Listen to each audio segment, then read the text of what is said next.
Getting that first $100,000 is brutal. It's the hurdle Charlie Munger famously warned everyone about. He wasn't joking. That first 100K feels like climbing a mountain with no oxygen, no sleep, and no map. And the crazy thing is, he was right.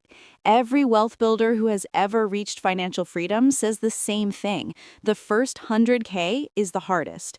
After that, the snowball starts rolling downhill. Exactly. If you're listening and you're stuck somewhere between 0 and maybe 20, 30,000, you are right in the middle of the grind. But don't despair. Today, we're breaking down exactly why that early stage feels impossible, and more importantly, how to break through it. We're going deep into the math behind compound interest, the psychology behind why people quit too early, and the clear steps you can take to speed this up. We're also going to answer some listener questions later on about debt versus investing, so stick around. We're making this actionable. Let's start with something people rarely talk about honestly. Building wealth in the early stages is slow, painfully slow. Everyone wants passive income, but in the beginning, nothing feels passive. It's active, it's grueling, and most of what you earn goes right back into the work. Yeah, you're building a foundation you can't see yet. It's like the first phase of building a skyscraper or a rocket launch. Think about a rocket leaving the atmosphere. It burns 80% of its fuel just to get off the ground. Once it's in orbit, it barely uses any energy to travel thousands of miles per hour. Your finances work the exact same way. You are in the fuel burning phase right now. That is a perfect analogy. And the reason it takes so much fuel at the start comes down to a simple reality. The math of compound interest doesn't favor small numbers. Compounding is exponential, but you don't see the curve until you've built enough mass. Let's put this into a real example, something tangible.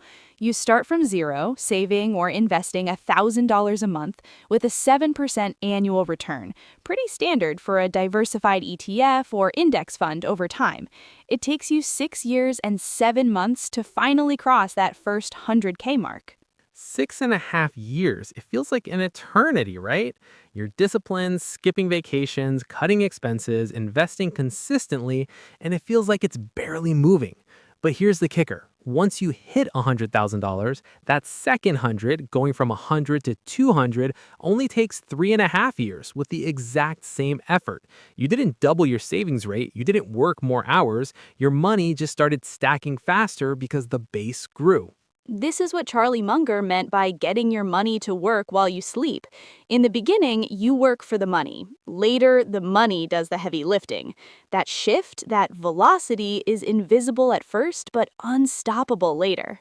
Right. Imagine pushing a round snowball on flat ground. It barely moves, but as soon as you find the slope, it starts rolling, gathering snow and size by the second. That slope is $100,000. And that's why so many people who hit their first 100K get to a 500,000 or a million relatively fast. They break through the invisible wall. It's math meeting momentum. Now, math is logical, but humans are emotional, and usually we self-sabotage before the math can even kick in. I actually have a personal story. I haven't shared this often, but it perfectly illustrates the trap most people fall into in their 20s. Let's hear it. The confession booth is open. So, when I was 24, I had managed to scrape together about $15,000. It felt like a fortune at the time. I was working a corporate job, grinding hard, and I looked around and saw my colleagues, same age, same salary, driving brand new luxury sedans, BMWs, Audis, and I felt behind. I felt like I wasn't successful because I was driving a beat up Honda. So, what did you do? I did exactly what the Matrix wants you to do. I took that hard-earned cash, put a down payment on a flashy car I didn't need, and signed up for a monthly payment that ate up 30% of my paycheck. I looked rich, but I was bleeding wealth. That one decision probably set my first 100K back by 3 or 4 years. That is the classic rich broke syndrome, looking wealthy versus being wealthy. Exactly. And the opportunity cost was massive. If I had invested that money instead of buying a depreciating liability, that $15,000 plus the monthly payments would be worth hundreds of thousands today. This brings us perfectly to the concept of the gap strategy, the gap between what you earn and what you spend. It's not your income that builds wealth, it's your gap. Right. If you make 80K and spend 79K, your wealth building power is only $1,000 a year.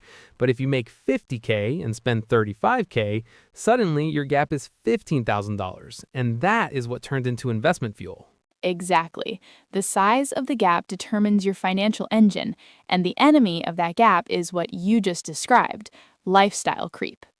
Oh, lifestyle creep is sneaky. You get a raise, you reward yourself. Nicer apartment, new car, more dinners out. It feels logical because I earned it. But what actually happens is your expenses rise right alongside your income. This keeps you trapped on the treadmill. Here's what I always tell young investors: your income can grow all you want, but if your expenses grow right behind it, your freedom hasn't changed an inch. Exactly. It's financial treading water, working harder but going nowhere. So the key? Create a gap that expands over time. The day you get a raise or extra income, freeze your old lifestyle for another year. Let compound interest get the raise instead of you. But there is another massive obstacle we need to address. It's not financial, it's social. We call it the lonely chapter. This is a huge one. When you decide to pursue that first 100K aggressively, you are going to become weird to your friends. Yeah, your friends want to go to brunch every Sunday. They want to do the expensive group trip to Cabo. They want to order the $20 cocktails. And when you start saying no or I'll pass, the dynamic changes. It's the crabs in a bucket mentality. When one crab tries to climb out, the others try to pull it back down. They aren't bad people. Your discipline just makes them feel insecure about their own lack of discipline. So, how do you handle that? Because you don't want to be a hermit for 6 years. You have to find low-cost ways to connect, or frankly, you might need to upgrade your circle. If your friends only bond over spending money, those aren't friends, they are spending partners.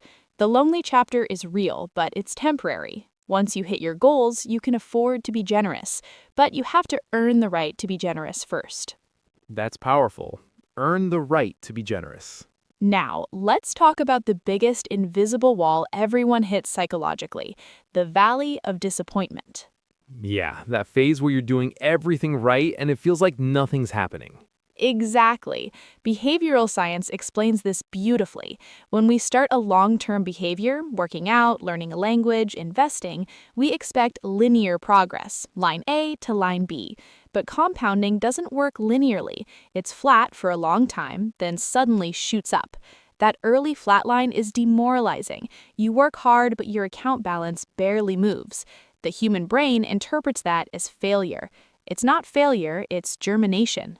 It's like planting bamboo. For the first few years, you see nothing. The plant is building deep root systems underground. Then suddenly, in year 5, it explodes upward. Wealth behaves exactly the same way. But here's the tragedy. Most people quit right before the roots break the surface. They pull the plug at 30K, 40K, 50K because the reward hasn't shown up yet. And that is the real test, staying consistent through the invisible phase. The winners are the ones who keep going even when it feels pointless. All right, let's pivot. Let's give people a strategy they can actually use. 3 accelerators to shave years off the process. Step 1. Increase income streams without changing your lifestyle. Find a way, any way, to earn more without increasing your spending.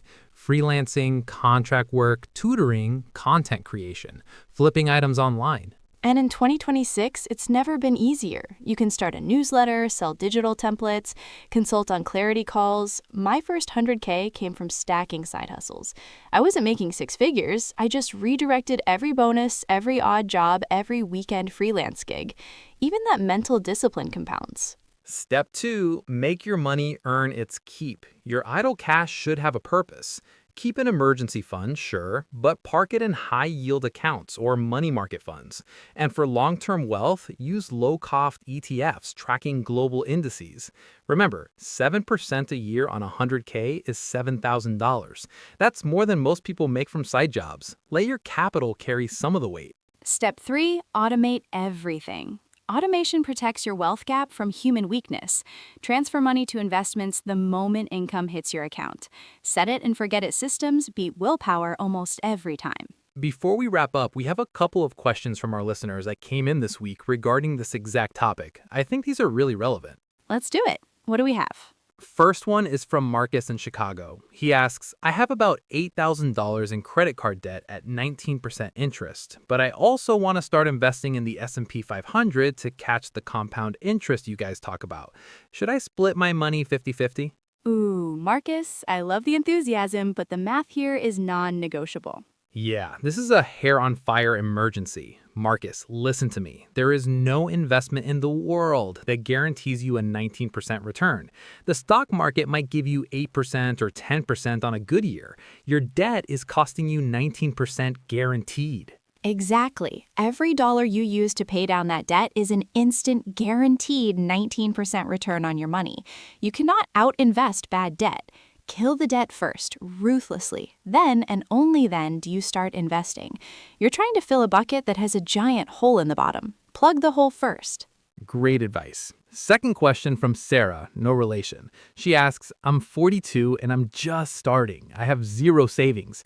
Is it too late to aim for 100K or should I just accept that I missed the boat? It is never too late. In fact, being 42 gives you an advantage. You likely have a higher earning power than a 22-year-old. You have more skills, more career leverage. Exactly. You might not have the time advantage of a 20-year-old, but you have the income shovel advantage. You can dig out of the hole faster because you can earn more. We've seen people start at 45 or 50 and still build million-dollar portfolios by retirement. The best time to plant a tree was 20 years ago. The second best time is today. Don't let regret paralyze you. Start now. Here's the deeper layer to close this out. The first 100K isn't just a number, it's an identity shift. Yes, you go from being an employee to an asset builder. Your money starts making money. And once that identity shift happens, your perspective changes. You stop asking, can I afford this right now? And start asking, what is the opportunity cost of this money not compounding? When that mindset clicks, everything else falls into place. Saving isn't deprivation anymore. It feels like taking charge of your future. If there's one thing to take away from today's episode, it's this. The struggle you're in right now, those small, frustrating early months, they are not wasted time. They are the roots of your wealth. Amen. The math feels unfair at the start, but it's the psychology that trips people up. Push through the valley of disappointment, survive the lonely chapter, protect your gap, automate your growth. When you hit that first 100K, everything speeds up. And remember Munger's rule. The first one is brutal, but the second comes faster than you think. Stay in the game long enough for time to start playing for you. That is the real secret. Thanks for tuning in to The Wealth Code. If you found a new way to think about your finances today, hit subscribe. Share this episode with someone who is on their own journey to wealth. And remember, build habits, build assets, build your empire. See you next time.